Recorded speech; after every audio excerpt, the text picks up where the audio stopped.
La conférence est hélas supprimée.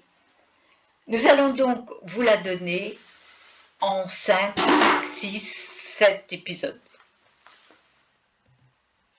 1812. Campagne et retraite de Russie.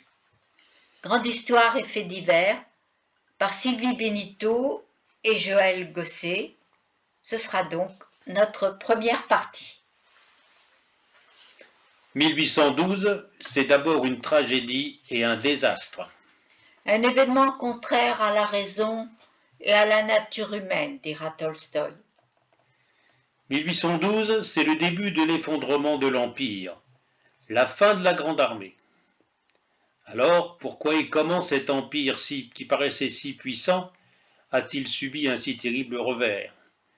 Et pourquoi Napoléon est-il allé se perdre dans cette immense Russie?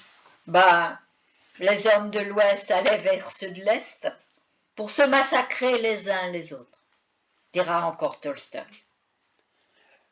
Alors nous allons tenter de vous expliquer comment une si puissante armée, forte de 450 000 hommes quand même, représentant pratiquement toute l'Europe, sauf la Russie évidemment, et où l'on parlait 9 langues différentes, comment cette armée s'est-elle trouvée anéantie en quelques mois?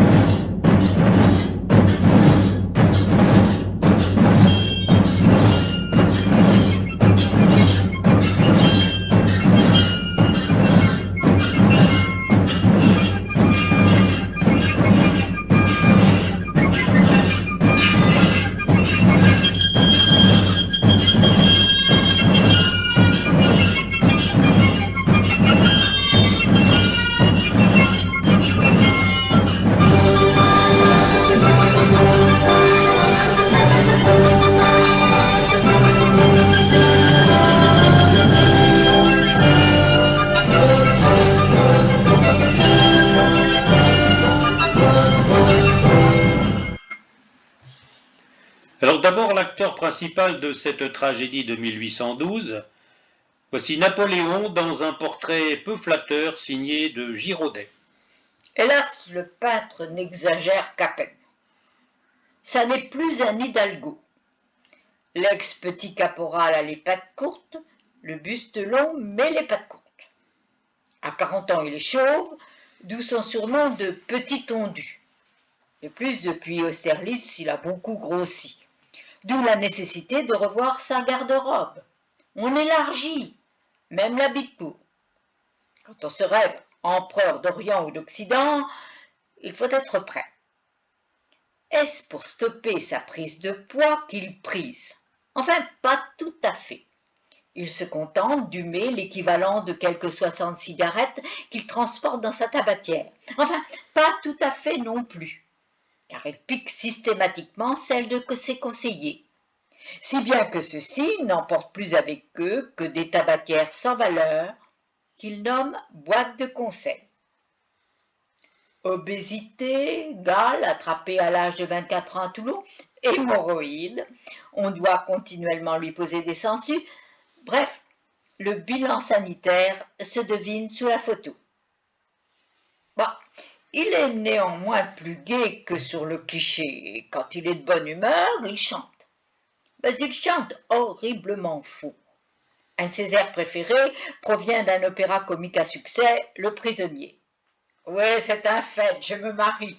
Je veux vivre comme un Caton. Fut un temps pour la folie, il en est un pour la raison. En fait, comme il a tellement mauvaise mémoire, il ne chante en boucle que le premier vers et complètement à côté de la mélodie. Alors revenons à 1812. En fait, tout commence en 1807, et plus précisément le 25 juin 1807, à Tilsit, qui est une petite ville de Prusse non loin de la Baltique. Sur le fleuve Niemen, qui constitue la frontière justement entre la Prusse, alors conquise par les Français, et la Russie, eh bien, il a été construit un radeau fleuri sur lequel 2 tentes ont été montées. Oh, ce sont de belles tentes, hein. L'une portant une grande initiale N et l'autre une grande initiale A. On est au lendemain de la bataille de Friedland, et dans cette bataille, les Français ont battu les Prussiens et les Russes. Napoléon est tout heureux de la victoire, il est décidé de rencontrer le tsar Alexandre Ier. Depuis 1805, la Russie a fait partie des 3e et 4e coalitions contre la France, et à chaque fois elle a été battue. Évidemment, pour elle, ça s'est avéré très coûteux, tant sur le plan humain que sur le plan économique. Le tsar souhaiterait donc négocier la paix avec les Français. A priori, le courant va passer entre les deux empereurs. Le tsar va même déclarer aux Français qu'il hait les Anglais tout comme lui, et que l'alliance de la France et de la Russie a toujours été l'objet de ses désirs. Les deux souverains vont alors se partager l'Europe, avec en gros l'Occident qui serait à la France et l'Orient à la Russie. À noter tout de même que Frédéric Guillaume, le roi de Prusse, un homme entièrement borné, son caractère, un vrai benet, un balourd, un ennuyeux, si que Napoléon, n'aura pas le droit de prendre part aux discussions. J'ai souvent couché à 2, jamais à 3, toujours Napoléon. Et tout cela malgré les efforts de la belle reine Louise, arrivée en renfort auprès de son mari pour aguicher et faire ployer l'empereur. Le capitaine Cognet s'est trouvé lui aussi devant Louise de Prusse et a été conquis. Dans ses mémoires, il écrit « Dieu, qu'elle était belle, avec son turban autour de la tête, quelle belle figure, avec un port de reine. À 33 ans, j'aurais donné une de mes oreilles pour rester avec elle aussi longtemps que l'empereur. » Aussi, Napoléon, prudent quant aux réactions de sa femme, Joséphine, n'attend pas le fameux jour de poste, il écrit « La reine de Prusse est charmante, elle est pleine de coquetterie pour moi, mais n'en suis pas jalouse. Je suis une toile cirée sur laquelle cela ne fait que glisser. Il en coûterait trop cher de faire le galant. » Alors l'Europe partagée, Alexandre est-il un allié sincère? On peut en douter, car d'une part, il considère l'empereur français comme un parvenu vaniteux, un usurpateur, même un tyran dangereux pour l'équilibre européen. Et de plus, la tsarine douairière le hait et l'appelle le Corsicain. Ben, tu as raison, on peut en douter. Car Alexandre appelle Napoléon en privé Buonaparte. Et il écrit même « Napoléon me prend pour un sot. Mais qui rira bien, qui rira le dernier. » Oui, mais Napoléon, lui, a priori, semble favorablement impressionné par le russe. Tu as toujours raison.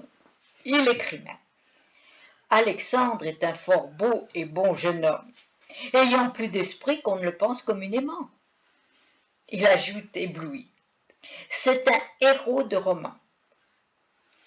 Blond, les cheveux tirant un peu sur le roux, Alexandre à fière allure, tout ganté de blanc dans son uniforme vert et rouge de général du régiment Préobrajensky. Il est de plus coiffé d'un large chapeau surmonté de plumes noires et blanches. Bref, il séduit.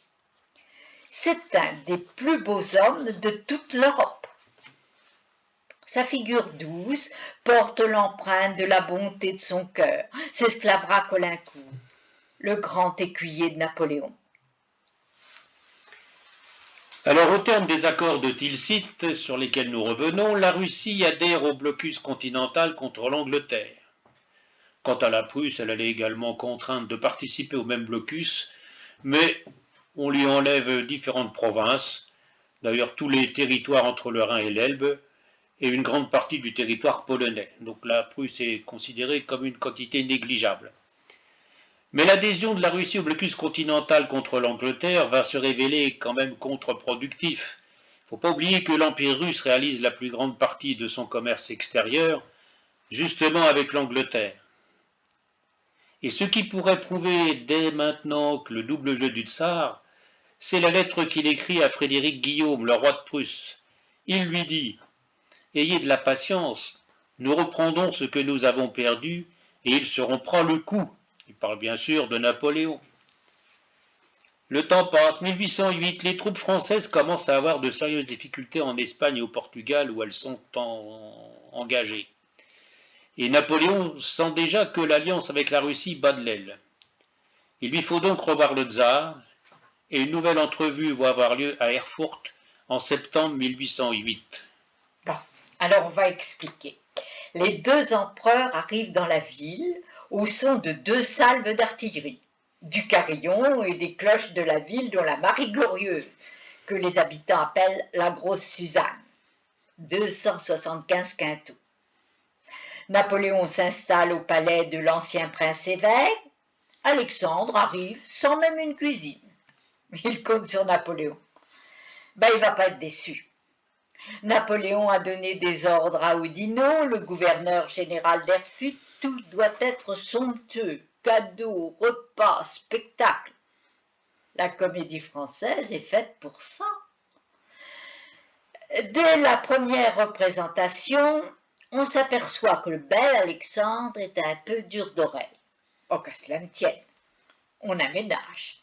La fosse d'orchestre est recouverte d'une estrade, on y place deux fauteuils pour les empereurs, et à droite et à gauche de ceux-ci, de simples chaises pour les rois. Un parterre de rois, dira quelques courtisans. Une plate-bande, ironisera Talleyrand. Mais néanmoins, que la fête commence. Et à mademoiselle Antoinette Bourgoin, du théâtre français, dite la déesse de la joie et du plaisir, à elle d'entrer en scène. Alexandre verrait beaucoup de joie et de plaisir attester la véracité de ces informations. Je ne vous conseille pas de lui faire des avances, s'exclame Napoléon, sollicité comme intercesseur. Pourquoi ? S'inquiète Alexandre. Vous croyez qu'elle refuserait ? Oh non, oh ça non.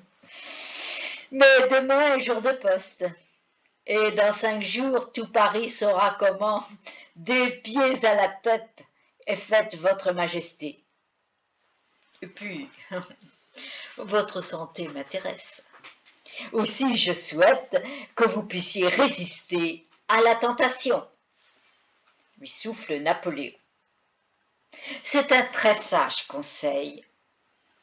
Maîtresse de Chaptal, mademoiselle Bourgoin connaissait, et pour cause, fort bien ses goûts. Ainsi, elle le surnommait, et devant tout Paris réuni, Papa Clistère. Oh, ne soyez pas désolé pour Alexandre, il a de quoi se consoler. Il entretient une relation passionnée avec Marie-Antovna Nereskine depuis 1804. Passion qui ne se terminera qu'en 1818. Une passion qui l'éloignait de sa femme. C'est ce qu'apprend Napoléon. Avec bien des difficultés, quand même. Ben oui, tu l'as dit, tu l'admettras, dû au double jeu de Talleyrand. Une mystification historique, disait Napoléon. Un homme d'intrigue, d'une grande immoralité, mais beaucoup d'esprit. Ou encore le célèbre « Monsieur, vous êtes de la merde » dans un bas de soie. Si tu veux. Mais quoi qu'il en soit, un nouveau traité est signé. Et ce traité prévoit, petit 1, la Russie pourra s'emparer de la Finlande et des provinces danubiennes. Petit 2, la France occupera en Allemagne les places prises après la bataille d'Iéna. Petit 3, si l'Autriche n'accepte pas ce partage et s'attaque à la France, la Russie et la France seront alliées dans cette nouvelle guerre. Et en avril 1809, la guerre reprend entre la France et l'Autriche. Napoléon réclame donc l'aide des Russes, qui vont mettre beaucoup de temps à réagir, si bien que le souverain français commence à douter de la solidité de cette alliance. Octobre 1809, victoire contre l'Autriche, et une nouvelle discorde va intervenir entre la France et la Russie, concernant cette fois l'agrandissement ou le rétablissement du royaume de Pologne. Décembre 1809, Napoléon, qui pense à sa descendance, envoie un message au tsar pour obtenir la main de sa sœur Anna Pavlovna, ce qui va lui être refusé avec diplomatie, disons. Avec diplomatie, ça c'est vite dit. En réalité, l'impératrice douairière, horrifiée que sa petite Anna puisse être livrée à un homme doué d'un caractère scélérat et pour qui rien n'est sacré, donnera pour réponse à Caulaincourt chargé de la négociation. Le mariage est inenvisageable. Étant donné la jeunesse de ma fille, même pas formée, vu l'irrégularité de certaines périodes. Ce qui est très embarrassant, car Napoléon, depuis son divorce avec Joséphine, veut épouser un ventre. Il s'est d'ailleurs inquiété auprès de Corsicard, son médecin, quant à ses possibilités à procréer. À quel âge peut-on encore être père? Je n'ai que 40 ans. Mais un homme de 60 ans, qui épouse une femme jeune, a-t-il encore des enfants? Quelquefois, sire. Et à 70 ans? Toujours, répondit le médecin en souriant. Sans cesse cette obsession que de sa descendance, parce qu'il n'a pas grande opinion des femmes et de l'amour. L'amour est une sottise faite à deux. Quant à ses partenaires, elles savent à quoi s'en tenir. Les femmes ont deux choses qui leur vont bien, le rouge et les larmes. L'intelligence, on s'en passe. Ainsi, pour l'éducation des jeunes filles de la Légion d'honneur, il a son idée. Élever des croyantes, pas des raisonneuses. Alors Napoléon va concevoir un certain ressentiment suite au refus de son projet de mariage. D'autant qu'une précédente tentative de mariage avec l'autre sœur du tsar, qui s'appelait Catherine, avait aussi échoué. Et on avait d'ailleurs vite marié Catherine au fils du duc de Lundenbourg en avril 1809. Contrarié, le souverain français ne va pas signer une convention par laquelle il devait s'engager à empêcher la reconstruction de la Pologne, ce qui va bien sûr vexer Alexandre. Bah oui, sans arrêt, ce sera « je t'aime moi non plus ». Alors comme déjà indiqué, la Russie est très gênée par le blocus contre l'Angleterre. Et s'entraîne une crise économique et financière, et en quelques mois, le rouble perd la moitié de sa valeur. C'est quand même ennuyeux. À l'automne 1810, un grand convoi de navires marchands anglais, on parle de 12 000 bâtiments, de 1200 bâtiments, pardon, mais naviguant sous pavillon neutre, va être autorisé à accoster dans les ports russes, alors que Napoléon avait prévenu Alexandre de leur véritable nationalité. En réaction, Napoléon, furieux, annexe les villes hanséatiques et se saisit du duché d'Oldenbourg. Par la suite de l'annexion du duché, l'Elbe va devenir une frontière française. Alors le tsar est furieux et la guerre lui paraît inévitable. Il écrit à sa sœur Catherine « Je vous trace ces lignes d'un cœur serré. Tout prend une teinte noire. Georges Oldenbourg vous montrera à ma lettre. Il paraît que le sang doit encore couler.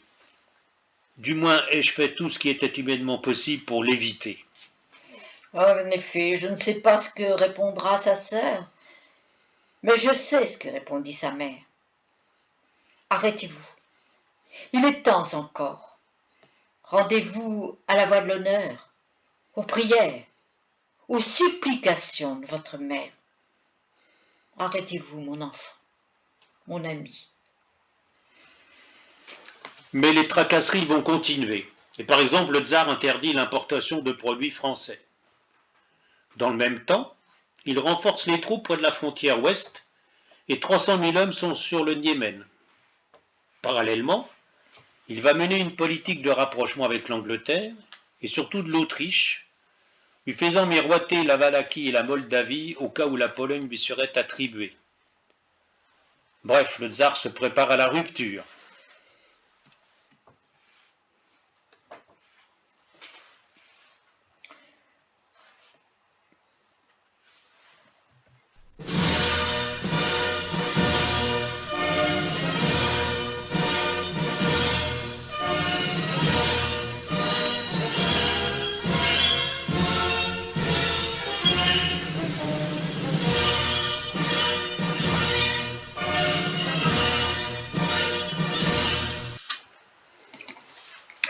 Voilà, c'est la fin du premier épisode. À suivre.